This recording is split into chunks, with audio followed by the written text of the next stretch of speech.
Hi எல்லாரும் எப்படி இருக்கீங்க? இன்னைக்கு நம்ம பார்க்க போறது ஒரு ஈஸியான லஞ்ச் பாக்ஸ் ரெசிபி தான்.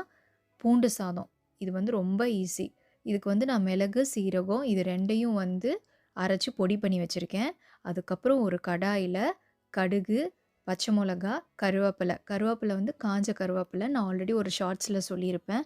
இங்கெல்லாம் வந்து ஃப்ரெஷ்ஷா கருவேப்பிலை கிடைக்காது.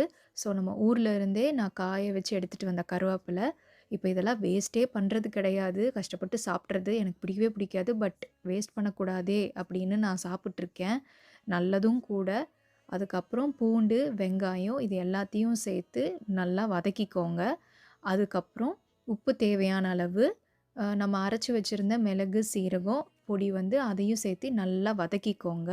அப்புறம் வடிச்சு வச்ச சாதம் அதையும் சேர்ந்து கலந்துட்டு, நெறைய கொத்தமல்லி தூவி இறக்கிக்கிட்டிங்கன்னா, சூடான பூண்டு சாதம் ரெடி. இது கூடயே வந்து நீங்க பன்னீரோ, இல்ல மஷ்ரூமோ ஆட் பண்ணாலும் அது ஒரு டேஸ்ட்டு சூப்பரா இருக்கும்.